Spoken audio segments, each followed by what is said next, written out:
Hello and welcome back to the Sustainability Hub podcast. I'm joined today by Jim and Paul from Trouw Nutrition, one of our sponsors, alongside Alltech, the Agritech Centre, Moy Park, Aviagen, and Alltech. Paul, Jim, thank you very much for joining us and welcome. Where have you been? Where have we been? Jim, I'll leave you first to introduce yourself as your seniority to me.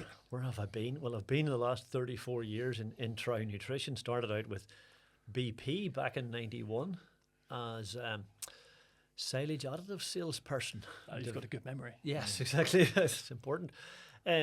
Developed on from there more into nutrition and especially in the ruminant sector. So developed into ruminant nutrition, mostly on dairy. And over the last few years took more of an interest in sustainability and looking at the global side of things a bit as well. And now I've been tasked with UK and Ireland sustainability manager. So carbon has become part of my life for the last while. Renowned for carbon and carbon footprinting, and we're going to have a deep dive into that a bit later on. So interesting stuff. Paul, go on then. What's your story? Give us your background. I'm just very much Jim's junior. 24 years in Trouw Nutrition, just passed on the 1st of October. Congratulations. So live in obviously Ireland, Northern Ireland, in a place called County Fermanagh. Beautiful part of the world. Indeed. So I can indulge my hobby of fishing, which I'm surrounded by lakes everywhere, which is very, very good. My job role within Trouw is Poultry Director for GB in Ireland, as of from the 1st of January this year. Been involved in the business 24 years in poultry and ruminant. So again, all things nutrition, particularly on sustainability and carbon, working with customers throughout Ireland and GB, helping them to achieve their business goals. And Traw's an enormous organisation. Just for listeners that perhaps haven't heard the name Trouw Nutrition or Nutreco, could you just give us a bit of an overview as to the structure of the organisation? Trouw Nutrition is part of the global group Nutreco, which is a member of the SHV companies, group of companies, a Dutch-owned, private-owned company. With interests from animal nutrition, energy, investment banking, and a whole lot of other things that I don't know. Trouw Nutrition is a subsidiary of Nutreco, responsible for or present in many countries. I think they have production sites in around 27 different countries across the world and have representation in another 40 or so. And worldwide. Roots in feed, precision nutrition. Started out when BP back in the day in the 70s decided they would launch into agriculture, saw the opportunity to develop single cell proteins, all sorts of ideas around there.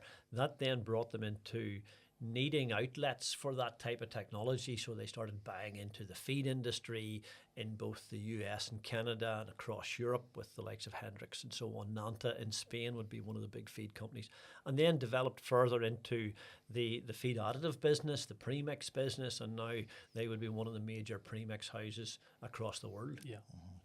So that's where they've got to now, and both in the fish food area, but also the land animals area. So Skretting is the fish food side, Trouw is the land-based animal side. Big organisation, and it's a fascinating kind of concoction of primary production, precision agriculture for efficiency, and yet here we are talking about carbon sustainability. And from Traw's point of view, I suppose it's in some parts of the world we're very business to business, so we're working very closely with the compound feed industry. In other parts, it's very business to farm. So especially as you see some areas growing with very large farms, direct input into those, bringing nutrition, bringing management structures, bringing all sorts of different, sales approaches as much as anything else. Jim, you're the sort of the engine behind the MyFeedPrint project, if I'm not mistaken. I wonder if we could sort of unpack that a little bit and just talk to how did that project start? How did you get involved with it? If your background is slightly different. Going back a few years now, it's probably 5 so years ago when, at that stage, I was part of the Global Dairy Council, and we started seeing the questions being asked by processors, also by government, the need to reduce carbon. And definitely the whole global warming potential of the products that were being produced in the agricultural sector. And from my side at that stage, the ruminant sector was being targeted very strongly as a serious methane producer. So the questions were being asked, where do we sit in terms of understanding the carbon story, the global warming potential story? And at that stage, we started looking at, in a business perspective, what would be required to help understand the numbers. At that stage, a few companies were just getting into the calculator world, looking at carbon calculators, looking at what parts of various databases in the world were being used. And so we decided to join that, I suppose call it a race. But because we were heavily business to business, we needed to get something that would help the feed compounder eventually possibly put something on a label, but in the early stages be able to meet the expectations of processors for their farmers. So we saw, as we see now in the poultry industry, the likes of egg producers, egg packers, and the broiler processors very much asking the question, what is the carbon footprint of a kilo of egg?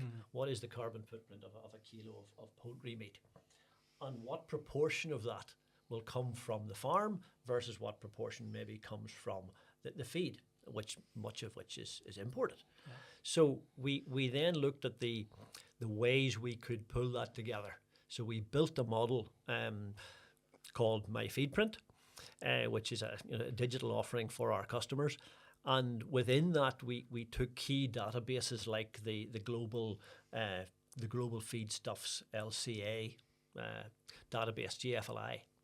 And from that, we looked at some of the things that maybe weren't in it and then added those from other databases. So we have a fairly comprehensive end product. I would go beyond that. Obviously I wear multiple hats, but if I put my egg base carbon calculator hat on for a moment, and we've had conversations, haven't we, around the MyFeedPrint and the integrations potentially with egg base and other calculators. I would say that the depth of your assessment of feed from origin, from planting right the way through to arrival at a farm via every logistical step is beyond anything in the market. It's well, I suppose thanks very much for that. What we wanted to look at was taking which GFLI have done extremely well, taking the primary data from the source. For example, a South American soya, or North American distillery byproduct, etc. They take the data required, the carbon emissions from the growing right through from fertilizers, seeds, diesel usage, etc. Build that all into the product that is grown from the field. Then add to that the processing, possibly of a distillery byproduct. Then we take that and we add transport. So we look at the diesel usage of barges on the Mississippi. I've never known anyone categorise barges on the Mississippi by size, by draft, or whatever the technical term is for we basically work it all out per tonne. And how long it takes that to travel, what diesel usage is for example, on a 30,000 tonne Panamax coming out of the Gulf of Mexico. Those are all added together. And then it lands in a port somewhere here, possibly Rotterdam, and transshipped across to possibly Felixstowe or Liverpool beside us here, or into Belfast. Any of those ports will then have to distribute that out to the various feed compounders. So we work, the FeedPrint gives us a carbon number for every raw material to the gate of the feed mill. And then to that we add the production emissions. So generally the energy requirement in grinding and processing the feed into either a pellet, a mash, whatever other form. And that's the final. It's sort of the equipment installed within a mill. Absolutely. It's the fuel source or power, the origin. Energy consumption per tonne. So you can compare large and small mills with very different equipment, very different processes, and actually give very different results. Tailor-made figures for the production process that the individual company has. An incredible level of detail. And it's I don't know if you saw the DEFRA harmonisation report into agricultural calculators, all of which included monogastric species, or a whole catalogue of different farming systems, but animal feed obviously was a big part of that. And the disparity in that report between only half a dozen shortlisted calculators was extraordinary. You must have sort of torn your hair out at the blunt nature of most of those calculators and the wide range. And to be fair, most of the calculators were there. They're actually very good in terms of looking at the farm data, and they have some very good detail around that. They all, without exception, I think, ignored the level of detail required on the feed side, and especially on the monogastric sector, which is so feed dependent. I think the range on the monogastric, if I remember the numbers correctly, the range on broilers was something around 350% from the lowest to the highest, and on laying hens, maybe 448% if I pick a number. And again, in that enormous. In that situation, some calculators were allowing for the land use change effect of maybe South American soya compared to North American soya or wherever, and others weren't.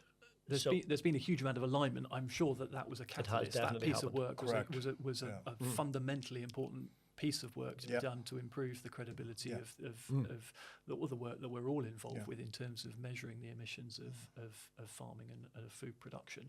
And there's been a lot of iterations of calculators to reach a point where there is a great deal more common ground, but I'd be certain that there isn't anything that approaches the degree of granularity that you guys have produced. And I wonder whether or not there's the potential for the feed industry to unite behind a single version of the truth when it comes to having emissions measured to the point of the factory, the feed mill gate. Could you see that happening? At the moment in Northern Ireland, that has happened. I happen to sit in what they call the Farming Carbon Partnership, which is chaired by government and is obviously financed by government. But again, having decided on the process of agreeing a calculator, feed was still the element that was missing.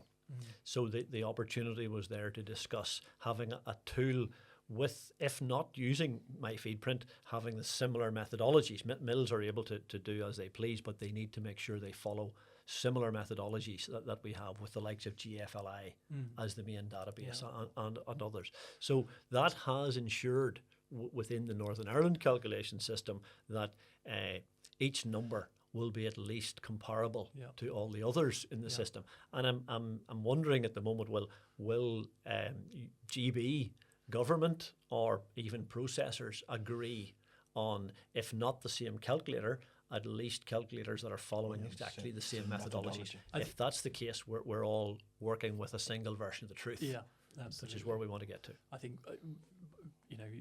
it strikes me that, and I'm not qualified to have a particularly strong point of view on this, but I wonder whether or not a body like UFAS might be appropriate, or whether or not AIC possibly. AIC possibly, exactly.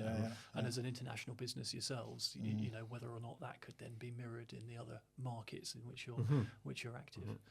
Yeah, I think from the offset, Tom, within Trouw Nutrition, we needed to develop a system that was applicable across all our business regions. With the main one being ECA, we refer to as Europe and Central Asia. Yeah. And we find that if we can use it in the UK or Ireland, we would like to be able to plug and play in Germany and France, and Italy. So that was a very primary requirement for us from the offset. Would you say that those other markets look at UK and Ireland and say that's the sharp edge, that's what the leaders are doing, and you can replicate with some success what you start here close to home over in other territories? Yeah, without doubt, between UK and Ireland, we are ahead of the curve within Europe.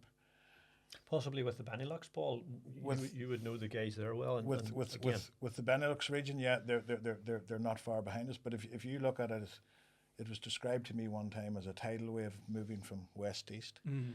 The further you go east in Europe, these things are much less relevant to the people who are producing food or producing eggs or chicken meat in those regions. Mm. They know it's coming. but they still think it's quite a long way away. Yeah. But the one thing that they all are agreed on, they must understand it. So therefore, we see this as an opportunity that we can lift and plug and play in whatever region within Europe or even the world with the methodology that we have developed to derive a number that everybody agrees on, so we can move forward and start to impact that. Yeah. It goes beyond measuring carbon, though. From my understanding, you would be able to demonstrate an incredible, positive impact, positive influence on the real farming system, on the impact of producing the food. Not just, when I say the food, I mean the finished consumable item, as opposed to just the feed raw materials being manufactured at a compound mill. Yeah. By piecing together, your those raw materials and that and the logistics process, but then into your customer base and your customers' product development and sales into retail and distribution onto consumer foods. It's quite a chain that you'd be able to piece together, and I'm sure give good example to parts of the world that haven't got anywhere near even measuring carbon yet. Absolutely, and I think it all kicked off for us, Jim, from a practical point of view, probably now 18 months ago. And this was on the egg production side of things, where we were approached by a major UK retailer via a large egg packer who supplies it, with the remit that they wanted to be seen to reduce the carbon footprint of the main protein species or protein categories that they purchased. With eggs obviously being one, and eggs they defined as kind of low-hanging fruit, where they could generate numbers. Not too many levers there. Correct, not too many levers. So we embarked on that journey about 18 months ago, and we're pretty well advanced now on that journey. Number one, we've established a baseline through the use of MyFeedPrint and MyEggPrint. So we've established a baseline now that everybody agrees on. The methodology is sound, it's accredited, so everybody's agreed that we're talking about realistic numbers. Who did you get to accredit it? You know more on that, Jim. That's your area. It's accredited through ISO, ISO 14040, 42, and in the egg print we're looking at 14067 as well. We're also looking at some of the specialists in this field that we would throw the information to, and they'll come back and say, right, whether or not it meets the expectations of the various bodies, from Soil Association to Carbon Trust, etc., etc. They're looking at all what they expect. We're not specifically going to the likes of Carbon Trust ourselves, but we're allowing these specialists to take our information and come back with that. So my feed print is accredited, my egg print's in the process, and the other one that we have up and running at the moment is my milk print. But again, that's back on the ruminant side, so we'll set that aside for now. So there's good understanding that the data behind and the calculations, equations behind what we're doing are acceptable. Acceptable, yeah. Paul, sorry, I interrupted. No, you were saying you'd reached a version that everyone could stand behind. You've got the calculations accredited. Correct. And then you're working with partners in the supply chain. Yeah, and from the outcome, when we established the baseline number, the most important part that the retailer was interested in was the reduction of that number within an agreed time frame.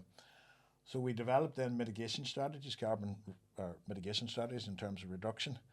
So we categorized them into genetics, performance, nutrition, environment, and energy usage. And then we deep dive into each of those areas and established what the drivers were of the carbon number. And one thing that we were very, very concerned about was producers or farmers in general don't like change. They don't like legislation. And it's always something to be extremely dubious about, and sometimes even scared about.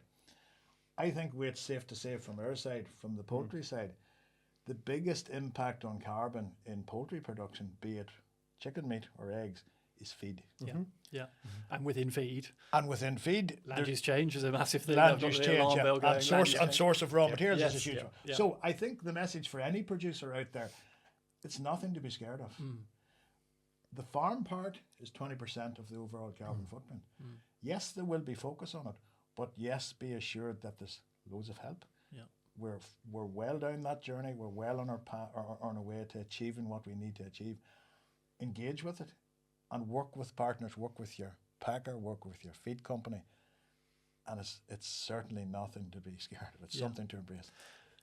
When I amen to that. You know, I echo a very similar experience in my own working world. But I was going to ask you the question about feed and its its prominence in the overall footprint of well, not just eggs but chicken meat and beyond. When they throw up hotspots, areas that could be addressed through policy change, because they're not matters for individual farmers. This is why farmers ought not be nervous about conducting a carbon footprint on their poultry unit. But it does beg questions, ask questions of a specification which is going to be at a corporate level. Maybe it's at a packer or a processor, and it leads to product differentiation and branding and new messages. Maybe it's at a retailer level, and it leads to points of difference that they feel will build trust or again opportunity for them.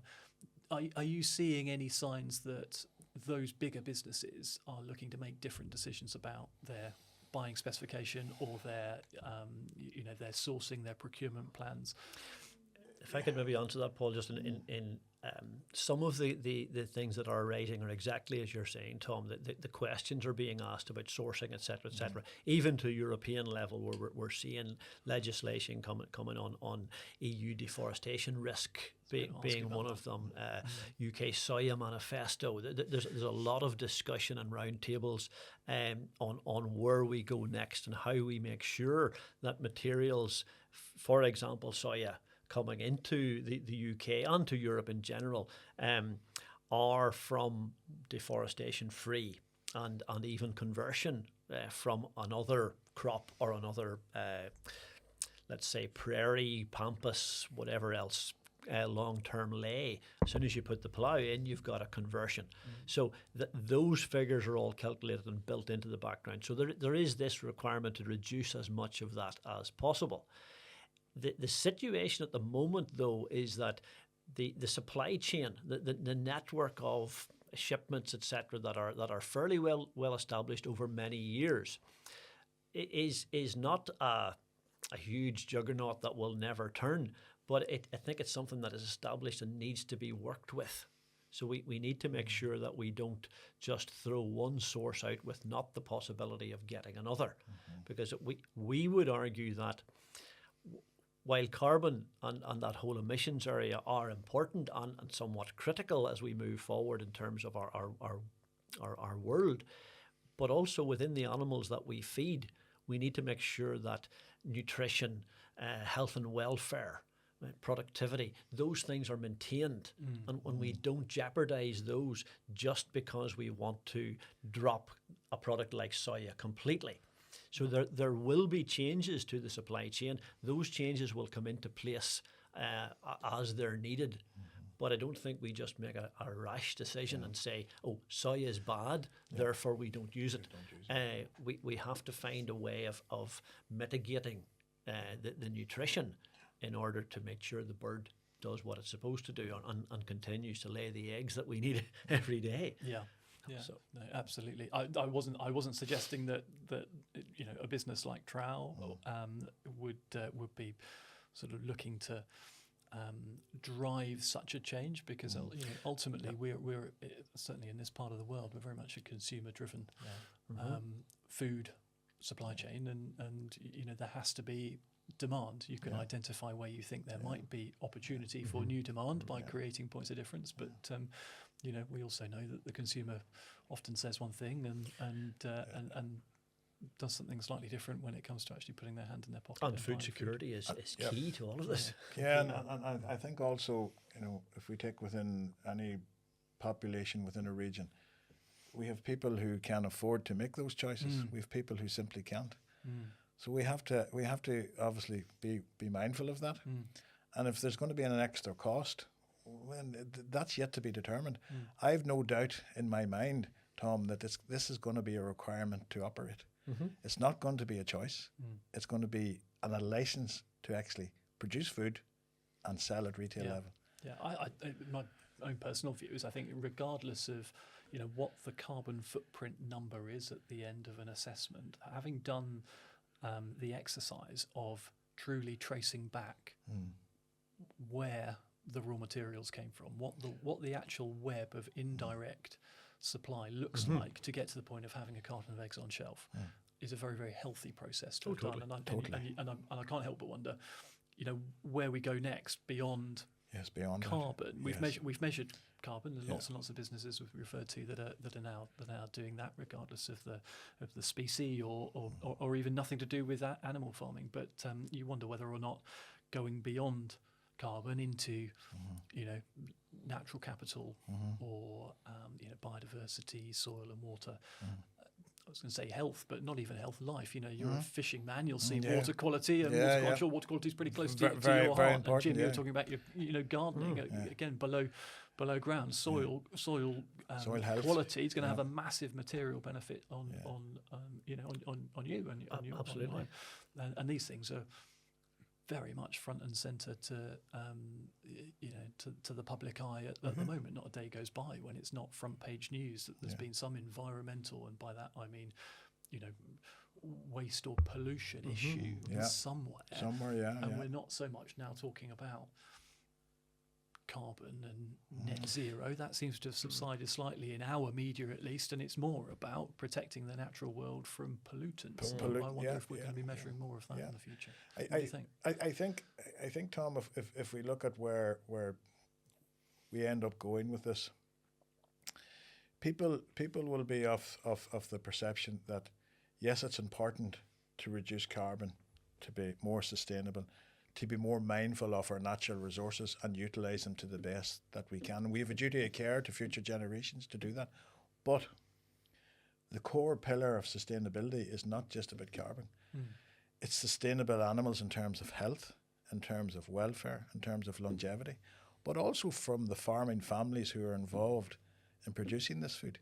These guys need to be sustainable. These guys have to live. These guys have to prosper and be there for generations in order to feed the planet. We all talk about all these slogans, a planet of plenty. We talk about food for the nations. They're everywhere. We are all embedded in this, and we all have to work together. Yep. I agree with your analysis in terms of carbon being the front and centre at the moment. We've phosphorus, we've nitrogen. We have examples, numerous examples. Correct. Ammonia. We have numerous examples at home with water quality and in the largest freshwater lake in the UK. We have recent in the past in the Wye Valley in terms of pollution. So we have to be very, very mindful of that as well, and not lose sight of these things being of critical importance as well. I've yet to meet a farmer that isn't passionate about their piece of ground, their environment, the impact they're having. I think they're often lumped in with industrial businesses that are reportedly, allegedly, whatever, doing harm, etc. But as though they're some sort of villain of the piece. That's far from my experience. In my experience, they're absolutely passionate about their part of the world. And extremely proud. And extremely honoured to be able to be custodians of the countryside. And thinking about, you mentioned it, the next generation, it's how do they make life better for those that are following on. So, You mentioned in passing there, Paul, that the ammonia, the phosphorus issues, again, is something that has come into sharp relief in Northern Ireland especially. We're also seeing in some parts of the UK and chatting to a few folk up in Scotland, the whole area of reduction of nitrogen in the total diet, which in turn takes us back to the carbon story, because if we're trying to reduce total protein levels and the wastage of nitrogen through feces, then we need to find ways of bringing our overall protein levels down, which may in turn reduce the amount of soya that we actually need, or rapeseed that we need, or beans that we need. So the whole thing is tied together. It's not a single piece of information that will solve all our problems, or solving carbon will solve everything. And also then we find that a lot of the ingredients that would replace soya may actually bring more phosphorus to the party. So we may find that our Loch Ness situation with our blue-green algae driven by phosphorus that has been loaded into the bed of the loch for many generations subtle change in water temperature is now releasing that, and we're seeing a massive amount of blue-green algae appearing on the shores. But that in turn can be partially addressed by managing the overall protein of our diets and reducing nitrogen as well. So these things are multifaceted, but they're very interlinked. Yeah, absolutely, and therefore that's why there's the need that everybody work together constructively, and approach it without sort of judgment and That's the key to success. That is the key to success. Absolutely. If we strive too far in the attainment of carbon reduction, we do seriously run the risk of ignoring at our peril other sides of things. So it has to be a combined approach. Yeah, sage words. It sounds like that's a great place to take a little breather. Thank you. Thank you for listening. You're listening to Tom Willings on the Sustainability Hub, joined today by Paul Mooney and Jim Uprichard from Trouw Nutrition. We'll be back in a moment. Welcome back to the Sustainability Hub podcast. My name's Tom Willings. I'm joined by Jim Uprichard and Paul Mooney from Trouw Nutrition. Guys, hope you had a good break. Great. We started, Jim, at the top by saying we were going to have a deeper dive into the world of MyFeedPrint and the calculation. So I guess, Paul, you can have a little breather. I'm coming back to you. Don't worry. I'm going to ask you about your supply chain reduction strategies in a moment that you were describing earlier. But let's just turn to MyFeedPrint. If I'm a feed mill, Jim, understanding that MyFeedPrint is a piece of software that's part of your range of services to your clients, wide range of services. But how do I actually get involved? How do I use it? Is it self-administered, or do you guys make the calculations on my behalf? How does it work? There are various ways, Tom. We can indeed do initial calculations for people, just to let them see what the effect of various raw materials, let them see the principles behind it. But as you say, it's part of our bigger digital suite under the heading of MyNutriopt, wherever they developed the MyNutriopt word from. But within that, we have all our major nutritional modelling digital offerings, including a lot of lab service and so on as well. So someone will be interested. They will make contact with their local Trouw representative, and they in turn will start an onboarding process where the cloud-based system will be onboarded, and they will have their own. They'll not be part of a nationwide network. They will be part of their own password identity preserved network. So they will have access then to various models that sit within that Nutriopt service. One of those will be MyFeedPrint. And if that's all they're interested in, they would just have MyNutriopt with MyFeedPrint as a model within that. They then would have the opportunity to sit and chat with some of our own folk who can help them train, help them understand. They would build their own database from the MyFeedPrint background raw material database. It's a huge database of everything in there, from mineral mixes, etc., right through to individual vitamins, it's that type of thing, through to your major raw materials as well. All those, as I said earlier, would have a carbon footprint with transport and production and all of it. So that raw material database will be for them to build their own within that. And they would keep that as their standard range of raw materials. They don't have to go surfing through every raw material that's in it. They can only use the ones they have. Sorry to interrupt. Do they need to be an expert in the logistics? I mean, I think you used the word Panamex and barges and coasters and things. Do I need to know how something's got? Pretty much every feed mill in the country will be getting their raw materials through some form of shipping agent. And on that documentation, there will be country or ports of origin. So again, we can help, but in many cases, it's just a case of having a quick look at Google Maps to see what the transport distances are, and a bit of advice on, even within the country, how things are moved. We know the likes of Brazil. Most things travel by truck, and a Brazilian truck will be very different in terms of its emissions to the likes of a truck coming from Germany through France out or whatever across to Rotterdam. So those are all taken account of within the types of transport.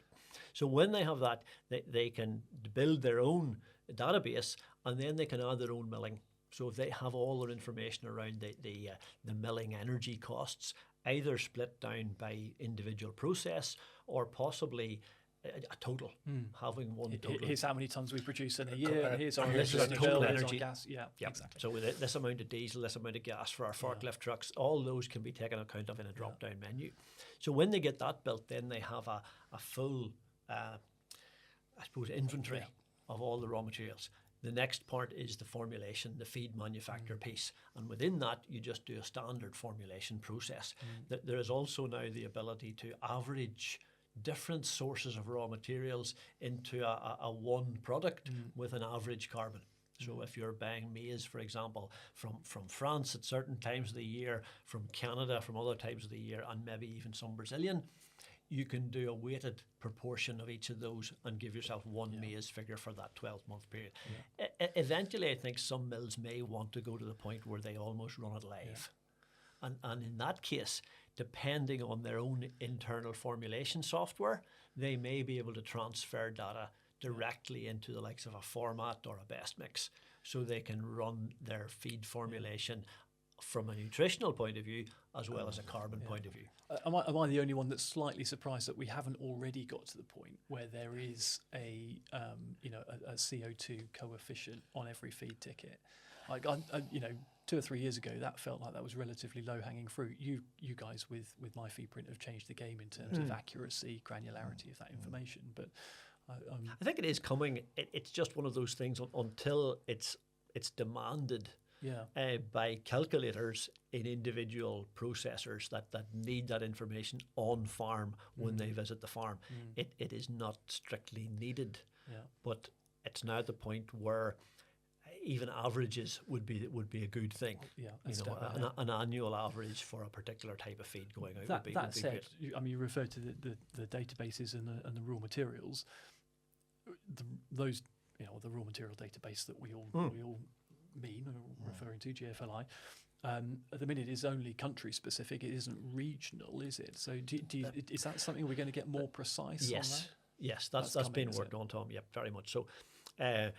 As we talk to the GFLI guys, and we're a member of GFLI as well, we're seeing that they're now starting to localise even within country. And everyone mentions Brazil and soya, and there's some areas of Brazil that have strong links to deforestation in the recent past, but there's other areas that haven't had deforestation or maybe never had deforestation, some land conversion.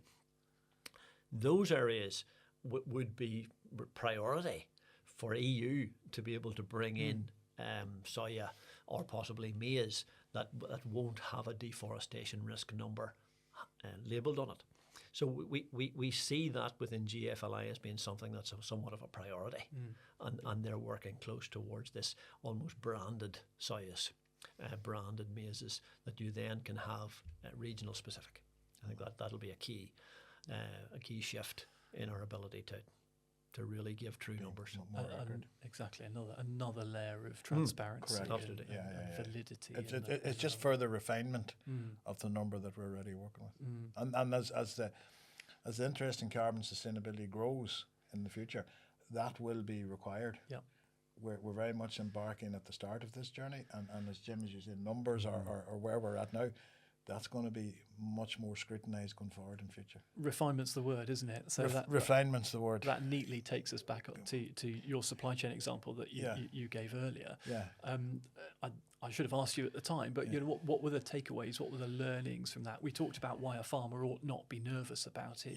Feed being such a big part of it, but there must nevertheless have been some things that we could do in order to mitigate the emissions. Absolutely, Tom. And I think to give you specific examples, because everybody knows about carbon, they've talked about sustainability, and very few people actually know what does this mean to me every day, every week. How does this impact me?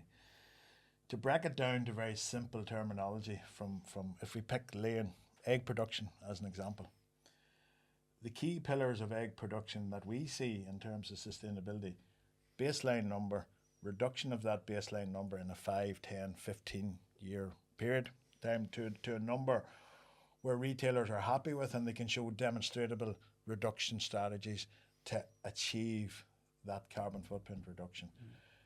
They are things that we're probably already doing, but we just need to think about it, not just purely on a production nutrition thing, but on a carbon effect or carbon reduction effect. For example, we categorize it into early life nutrition, longevity, specific to layers. We talk about feed safety, we talk about precision nutrition, and we talk about efficiency. So all these things are interlinked. You cannot focus on one without considering the other. So early life nutrition affects longevity. Yeah. Early life nutrition affects feed safety. It affects production efficiency. It affects welfare, health. So we start at the start. And simple examples, if you look at the carbon footprint of a ton of layer feed, you're looking at your soya production, you're looking at your soya source, your soya level. We've actively, over this past 4 or 5 years, been reducing crude proteins, soya levels in feeds. We have more work to do, and that's where the focus will be in future. Demonstrating and researching into different protein sources, alternative protein sources, reducing our reliance on vegetable protein, looking at synthetic amino acids. These are all things that are future projects that are going to happen and need to happen over the next 5, 10, 15 years. In terms of early life nutrition, as we know across all species, be it dairy calves, be it chicks, that is setting the benchmark for what performance is going to be. It's the foundation. It's the foundation. Get it right, and you've got half a chance of building something that's safe and secure. Absolutely, and in every species that we look at them in, that's where a lot of the research has been. Early life nutrition. No different than laying hens. We have different concepts in early life nutrition, pulley care, chick care, all these different things that are getting that young chick off to the best possible start. Longevity. We have a major ongoing project right across the globe referred to as layer longevity, with the idea of hitting 100 weeks. I was going to ask you, what's the number? What's the magic number? The KPIs, 100 weeks, 500 eggs. Yeah. Brown birds, white birds? Either. Yeah. Whiteboards, we're doing it. Definitely. We're there, and we have been there. Brown boards, can it be done? Absolutely. It doesn't happen by accident. There's a whole lot of critical things that need to be. If we do that, number one, we increase returns, we increase efficiency. And along the way, we go a long way to reducing our carbon footprint. If we look at feed formulation, if I were to look at a diet, a stage 1 layer diet, in 2015, say call 10 years ago, that diet today bears very little resemblance to where that diet was 10 years ago. Absolutely. We've moved on a lot, and we've more to go. So from a farmer point of view, when you're looking at it from the feed that you purchase in, which is 80% of your carbon footprint number, and is a major determinant on your profitability, we need to start understanding that yes, the industry is well ahead. We're doing all these things, there's more to do. But from that side, you need to work closely with your feed supplier. You need to work closely with your nutritionist. You need to make sure that you're using the right diet at the right time to achieve the right results. And this cooperation between everybody in the chain has to become more and more to the fore as we go forward. We've work done, we've made great progress, but we still have a lot of work. So I reiterate the message. The 20% that the farmer has access to, planting trees, solar panels, wind turbines. You could argue that these guys are going to do this anyway. Being good managers, good husbandry, caring for what you do, trying to be sustainable and trying to be financial. You do all them things, you're going to do them anyway. Yeah. But longevity, equally, if you're taking your flock that much longer, that correct. Spreading the embedded emissions of the animal over a much longer life cycle. Correct. Big tick from a carbon point of view, and you know what? It's enormous from a financial point of view, because you're buying one less crop of pullets every 5 years. Every 5 years, correct. And the pressure on pullet rearing is obviously decreased. We know the genetic companies are already there in terms of they're doing it. We're breeding birds for longevity. We're breeding birds for 27, 28 kilograms of egg mass. We know that we're breeding for flatter egg profiles with the idea to extend that longevity. So we need to keep up with that. Regardless of whether we consider carbon or not, we need to keep up with it. But it is going to happen. It will happen a hell of a lot quicker if we all get together and work with it. And it's doable, 100%. That's where we come in as a company. And that's the value that we like to bring to the people that we work with through FeedPrint, through AgPrint, through feed additives, through nutrition strategies, through layer longevity, as I talked about. It's all part of a big picture. Working together. Fantastic. Fantastic. Gentlemen, thank you both very much for joining us on the podcast. Thank you. Fascinating insight. And thank you as well for listening. Until next time. Thank you. Thanks, Tom. Thank you.